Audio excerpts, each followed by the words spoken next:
All right, thanks. So we are going to start with our question today. And if you're new here, we ask a question every week, and you are invited to answer it. We will have these guys bring around some microphones. All you do is get their attention and stand up, speak directly in the mic, give us a brief answer.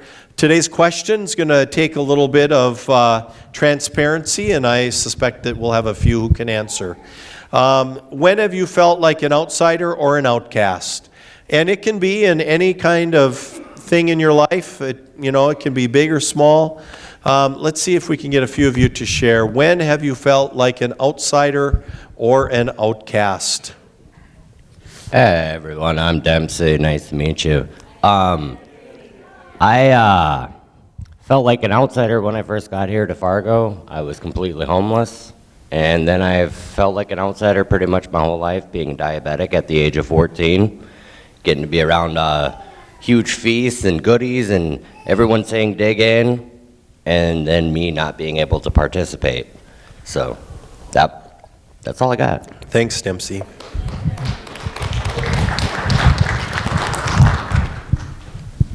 Hi, everybody. I'm Jan. Hi, Jan. Anyway, I think I felt like an outcast, like, in school. Because I always felt like I didn't get it. Like, everybody else was, like, during test time, everybody else was writing the answers and everything, and I was like, what? And it's not like I was stupid, but it just took me a little bit to understand the question. I had test anxiety. Anyway, so I did. I felt like an outcast. And I was kind of pretty and stuff when I was in high school, but and I always wanted to be kind of like a cheerleader and stuff like that. But I kind of had a rough life already. And so I took up smoking and all that. And they don't let cheerleaders smoke. So I did. I just kind of then, so like at age 11, I just kind of went in with the rough crowd and I kind of stayed there. I felt like I belonged there, but even there I kind of felt like an outcast because part of me wanted to be a good girl. And anyway, so here I am. I think this church is one of the first churches I've ever felt like I belong. Thanks. Thanks, Jan. Hi, I'm Rachel, and I would have to say I probably felt like an outcast almost my entire life. And it wasn't until I sought help for my alcoholism that I started feeling like I belonged. I found somewhere where I belonged, where people accepted me. And now looking back, I realized that in high school and everywhere else, when I felt like an outsider, it was all up here. It wasn't that people were treating me like an outsider, I was treating myself like an outsider. And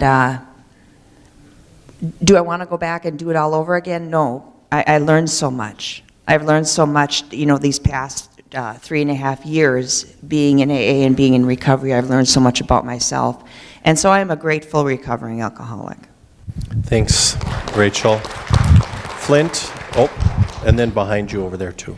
Good morning, I'm Laura, and I definitely felt like an outcast when my husband passed away, and I was a mother too, and I felt like I completely lost my role and what I was supposed to do in life, and then I fell into addiction, and it's coming back, and I definitely found a spot and feel part of something now, but yeah, that's it. Thanks, Laura. Hey, and I just have to say that Laura got an apartment and her kids are coming to be with her now this week, right? Yeah. So we're going to get to meet them. That's pretty exciting. Hello, I'm Sarah. And I think I've always been fascinated with and felt like a misfit and didn't fit in the pretty little boxes and that everybody was supposed to be in. But every time that I felt like an outsider, an outcast, I found other outsiders and outcasts, and I found where I belong, and it gave me the inspiration and the strength to tell the world exactly who I am and not hide it. And I'm really grateful, and I feel like that's what I found in the recovery rooms, and I find in my friendships, I don't want people in my life that are trying to fit in. I want them to be exactly who they are, and I hope they accept me just the way I am as well. And I can relate to Laura. I do.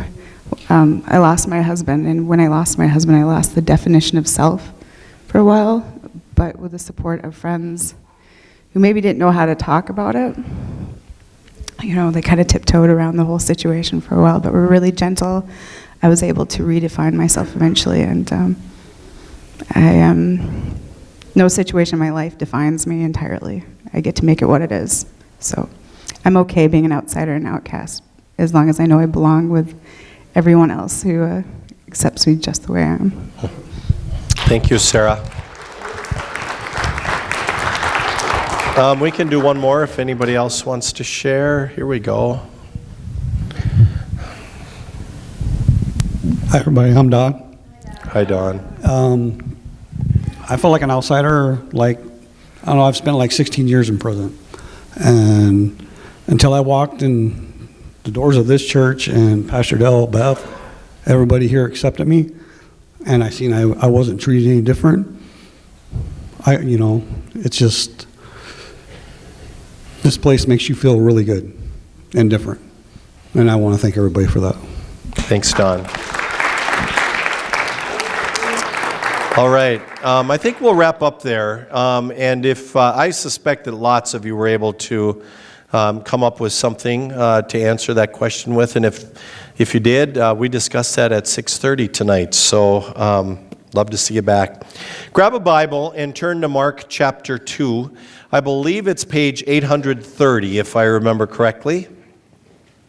Mark chapter 2.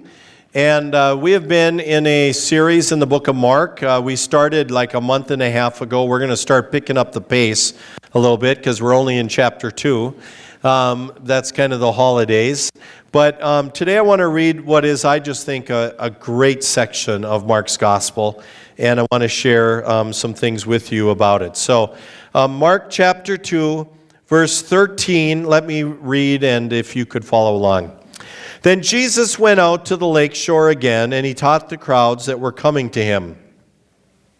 As he walked along, he saw Levi, son of Alphaeus, sitting at his tax collector's booth. "Follow me and be my disciple," Jesus said to him. So Levi got up and followed him. Later, Levi invited Jesus and his disciples to his home as dinner guests, along with many tax collectors and other disreputable sinners.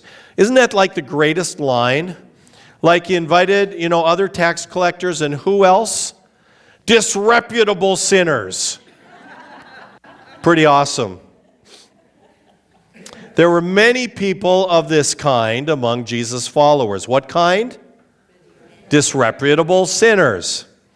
But when the teachers of religious law, who were Pharisees, saw him eating with tax collectors and other sinners, they asked his disciples, "Why does he eat with such scum?" When Jesus heard this, he told them, "Healthy people don't need a doctor, sick people do. I have come to call not those who think they are righteous, but those who know they are sinners." So hold on to your Bible, leave it open to that page. And we're going to start with healthy people don't need a doctor, sick people do. With that in mind, I had to look up a few doctor jokes. Okay. And here we go. As far as I know, we only have one doctor in our church, and she was at the last service, so I probably won't offend anybody else. So, Brian's stress level was at unsurpassable levels. His wife Maggie was in labor, and Brian was sure that it was time to go to the hospital. So he was breathing heavy, and he gets on the phone, and he calls the doctor, and he says, "My wife is ready. Should we come in?" Well, the doctor tried to relax him. He said, "Take a deep breath, take a deep breath," he said. And he said, "Okay, how many minutes are there between contractions?" And Brian said, "Just a second." "Shirley, How many minutes are there between contractions? 10 minutes. 10 minutes in between contractions, he told the doctor. Doctor says in his calm voice, is this her first child? And Brian says, no, it's not, you stupid idiot. I'm her husband.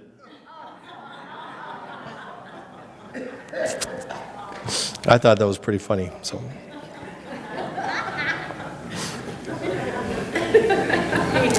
things you don't want to hear during surgery. Better save that. We'll need it for an autopsy.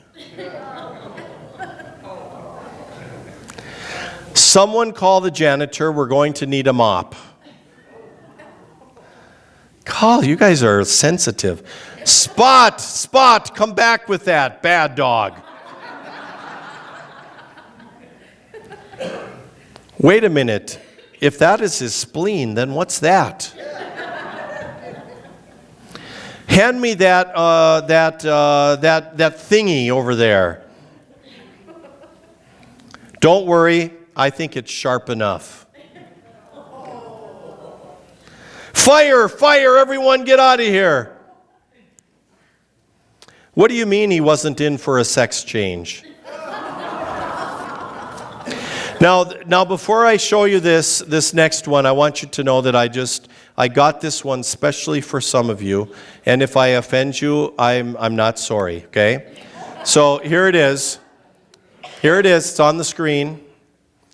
You said smoking kills. I'm 48 and still feeling good.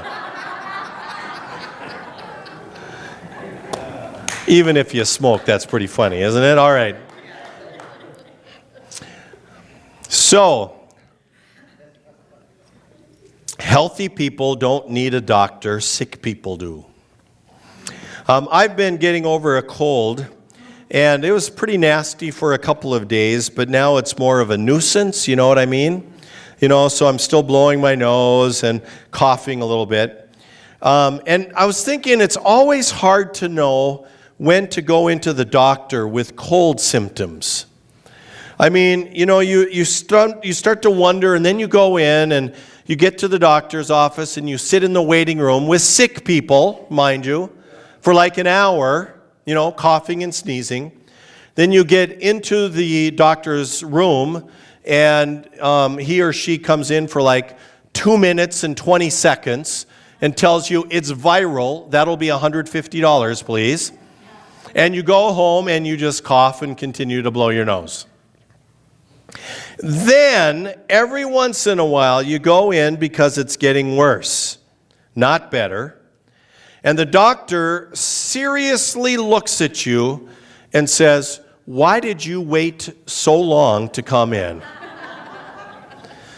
And you say, here's why, because I hate doctors, that's why.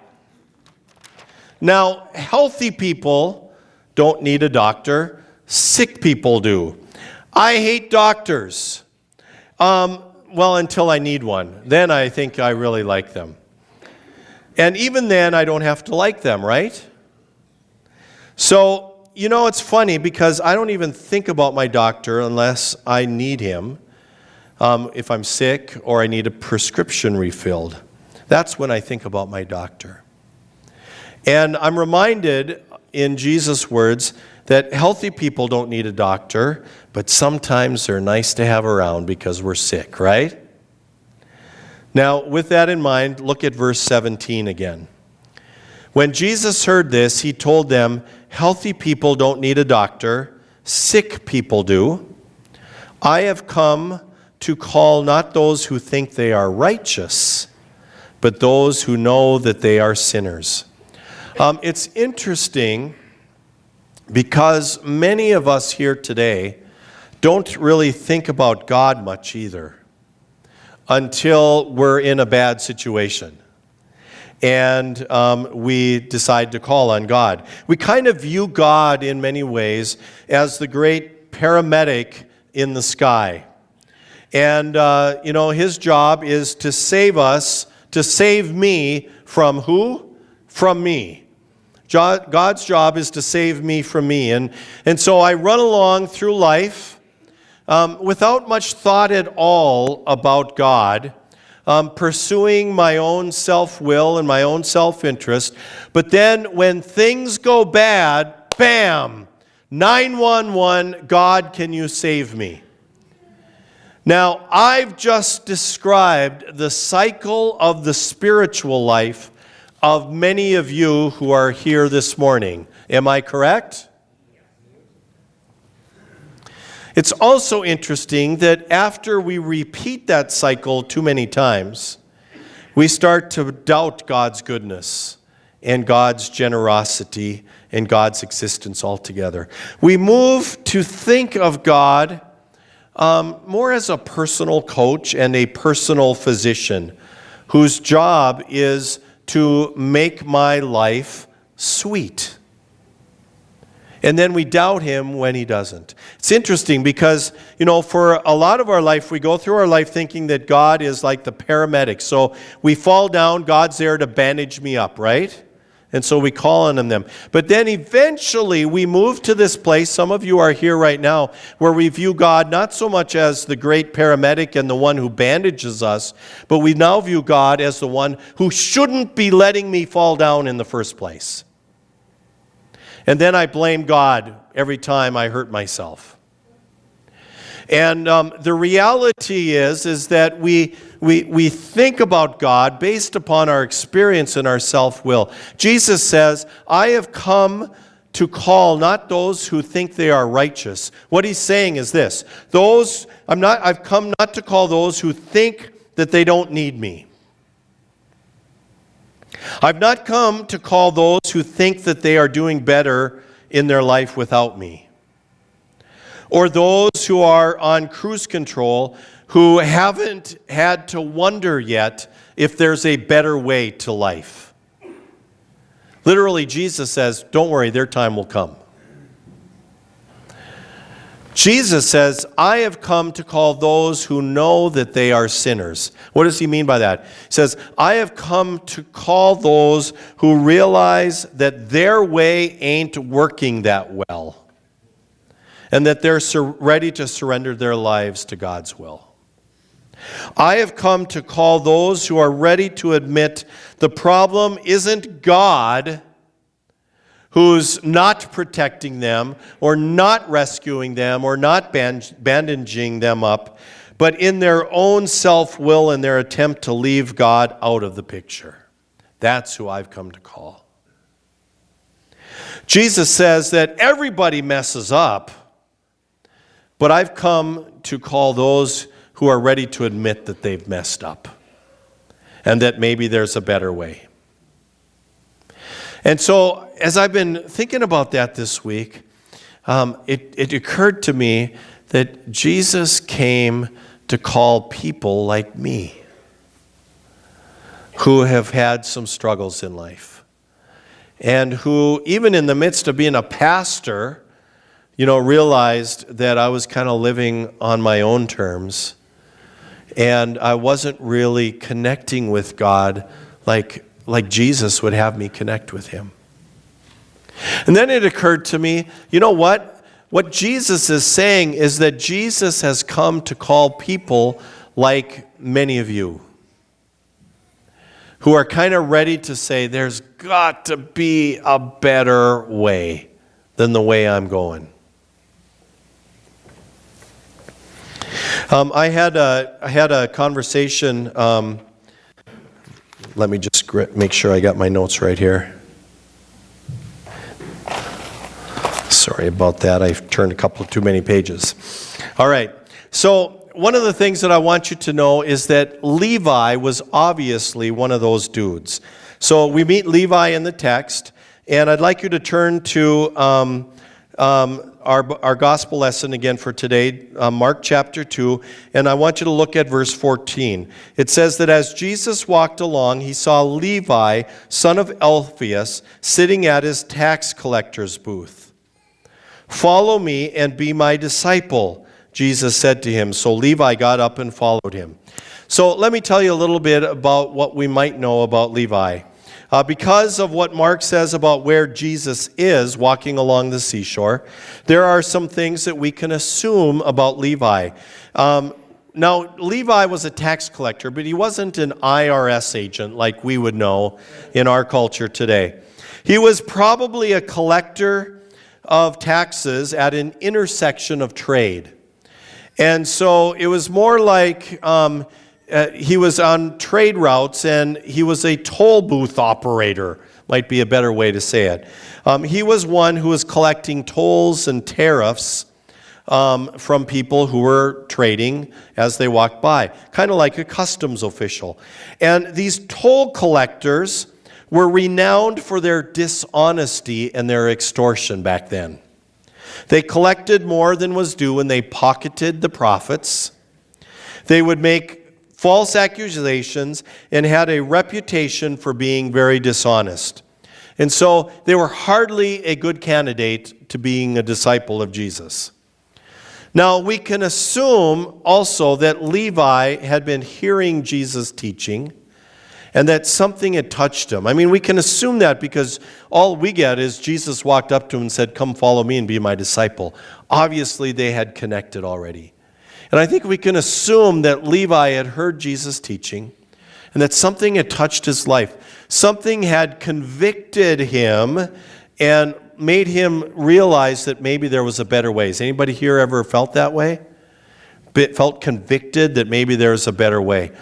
And somehow in his life, Jesus had given him hope that his life could change. And we can assume that Jesus probably saw that in Levi's eyes, and so that when he was ready to call him, Levi was ready to go. Now, it's really not that hard to tell people when you look in their eyes if they're ready. I don't know if you know that. You can usually see in people's eyes if they're ready for change or not. I mean, when I'm up here and I'm sharing with you on a Sunday morning, I can usually tell where you're at because your faces reveal so much. I can usually tell, like right now, with those of you who are still with me and those of you who are somewhere else. And I can usually tell when somebody is feeling a sense of conviction or when somebody is ready to kind of move forward into a new way. And it's just that our faces are very revealing, right? And so I suspect that Jesus was able to read Levi's face, and he knew he was ready. And then we have what we read in verse 15. Later, Levi invited Jesus and his disciples to his home as dinner guests, along with many tax collectors and other disreputable sinners. There we go again. I love that. There were many people of this kind among Jesus' followers. But when the teachers of religious law, who were Pharisees, saw him eating with tax collectors and other sinners, they asked his disciples, "Why does he eat with such scum?" When Jesus heard this, he told them, "Healthy people don't need a doctor, sick people do. I have come to call not those who think they are righteous, but those who know that they are sinners." I want to go a little bit deeper in this. I was visiting this last week with a pastor in town, somebody who I've known for a lot of years. And he's a pastor of a big church here in Fargo. And he was asking about how Lighthouse was going. And he asked about all of you, my friends, the disreputable sinners of Lighthouse. I shared a little bit of how it was going, and I talked about the diversity of our church. And I shared with him about how I've come to realize that the Lighthouse is not for everybody. And, that's true of any church, really. But I've realized that Lighthouse is not necessarily for everybody. In fact, what I said is that regular church people, I guess you would know if you're one of those people or not, but regular church people may find us a bit challenging at times. And the ones who return or who stay they have to be okay with messy.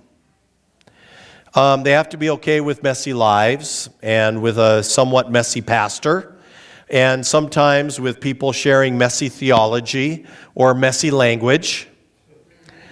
They even have to occasionally be okay with messy church manners. I thought that would strike a bigger chord here, but you all know what I mean. So I said, but those church people who do stay and who do join us, they get to be part of something truly amazing.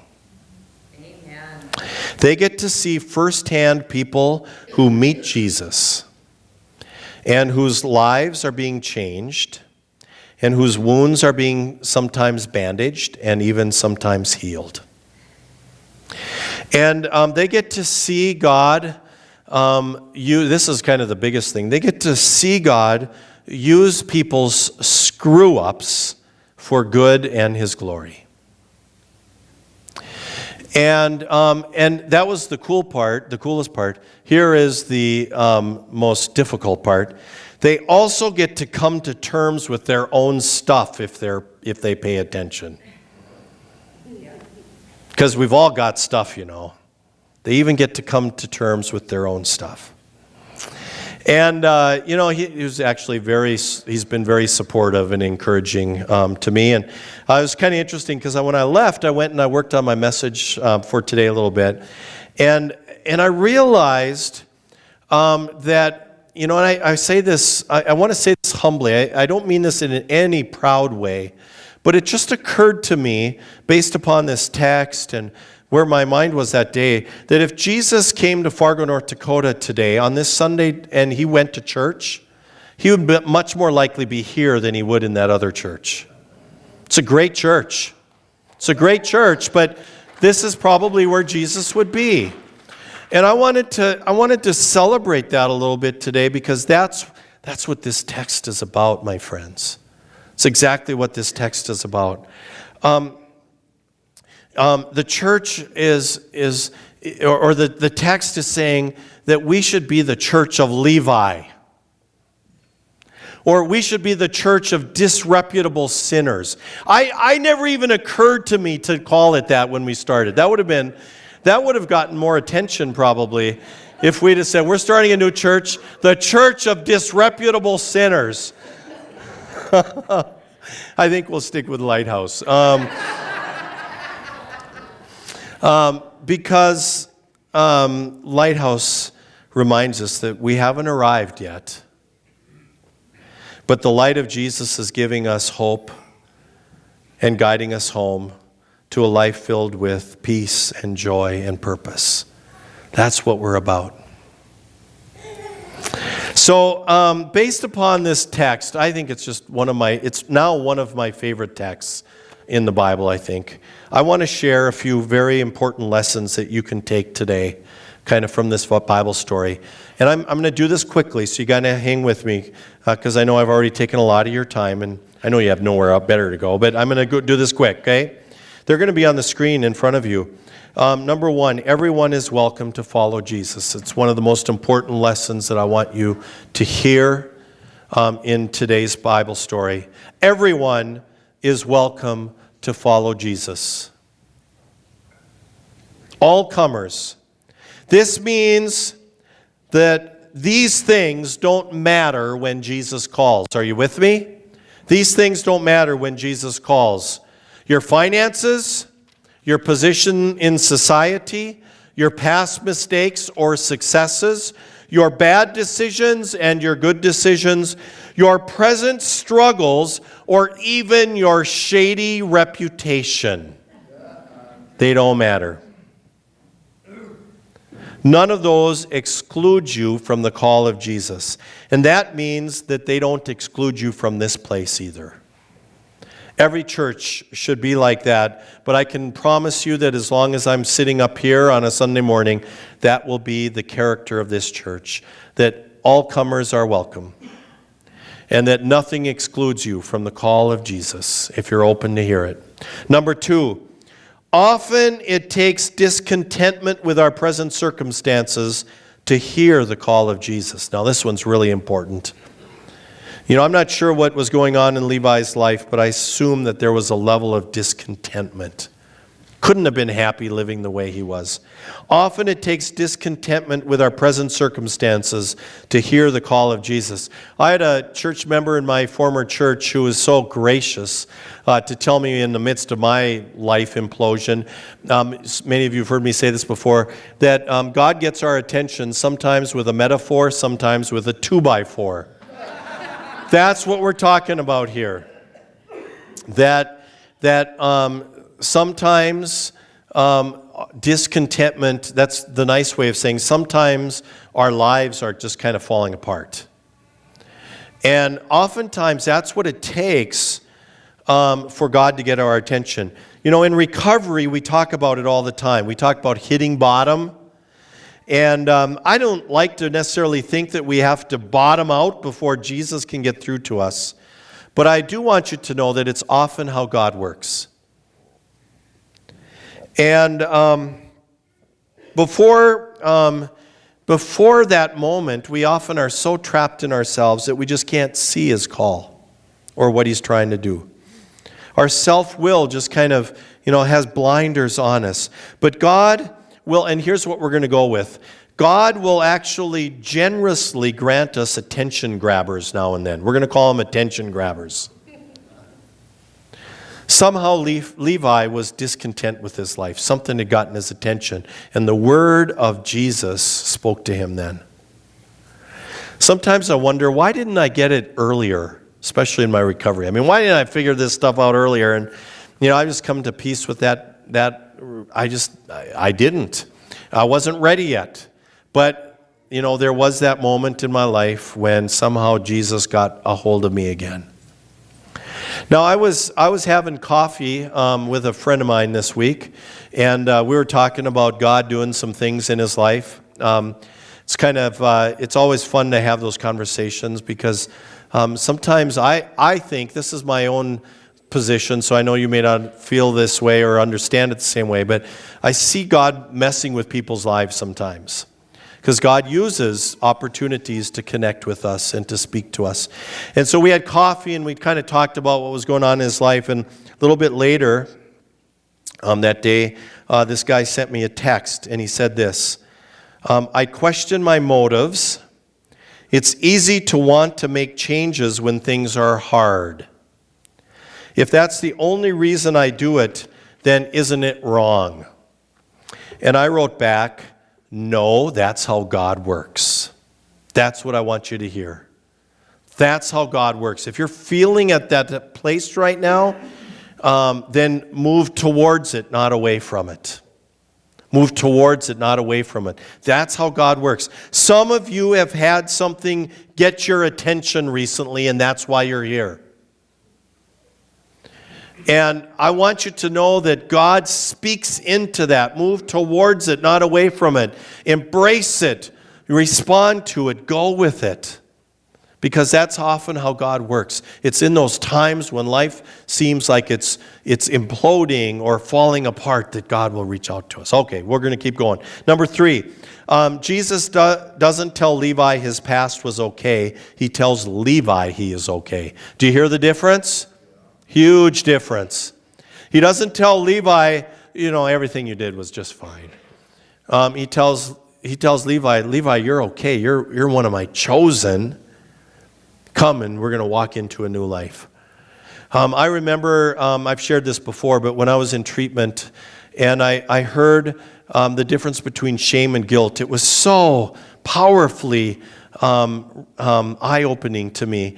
And I struggled with it a long time. Guilt is, I'm a person who does bad things. Shame is, I'm a bad person. See, one of those is an okay thing. It's a thing that actually is of God. It's part of the conscience that we've been given. That I'm a person who makes mistakes. I do bad things. I make bad decisions. But that doesn't define me. And we talk about all of this. We talk about this all of the time. You are a masterpiece of God, created in His image. You are not the sum of your bad decisions or mistakes. You are a child of God, created in His image. And God has a way that is better for you. And you can't start on that path until you accept who it is that He says you are. So Jesus comes, and He doesn't put us into the classifications or categories that we like to put people into. So, He doesn't come and say, okay, those are holy, those are unholy. Those people are clean, those are unclean. Those people are righteous, those people are sinners. Those people are screw-ups, those people are successes. Those people are losers, those people are winners. Jesus has one category.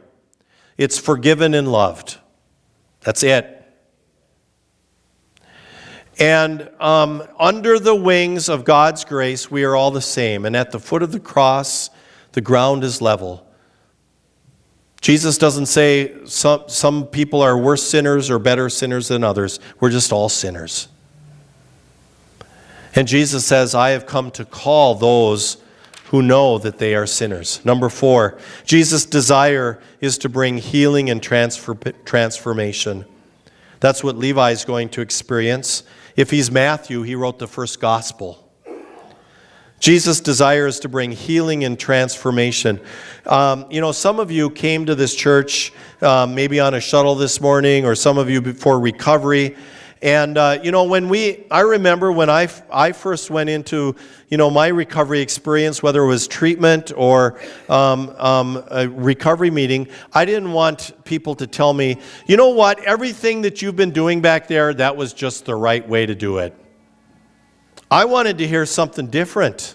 Didn't you, if that's where you're at?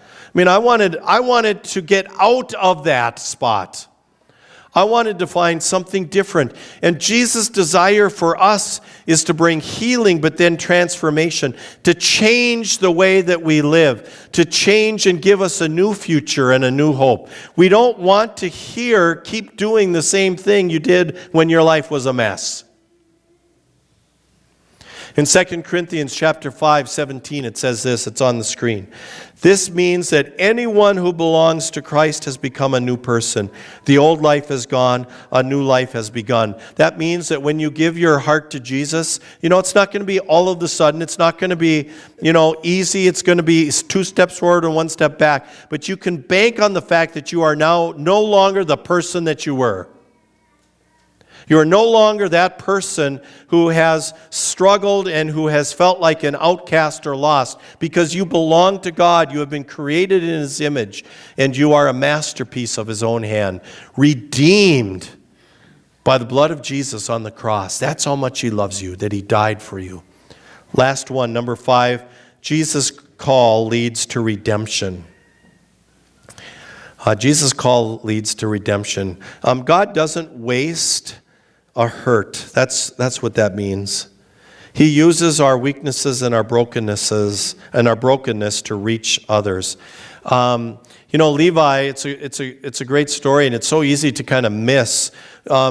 Levi encounters Jesus, some new things going on in his life, and what's the first thing that Levi does? What does he do? Anybody remember? He invites everybody to a party. Was it to just celebrate his new stuff? I suspect it was to meet Jesus. That's why Levi invited his friends. He invited his friends to come and meet Jesus. He invited the disreputable friends to come and meet Jesus. No one is better equipped to reach the people, the disreputable sinners in your life, than you are, with the message of God's grace and God's transforming power in Jesus Christ. No one is better equipped to do that than you. That God is able to use those issues that we have struggled with and we just feel like are these horrible mistakes and decisions, and then God is able to turn them and use them for good. And so let the people in your life see the change in you, and then invite them to the party. That's what that means. Invite them to the party.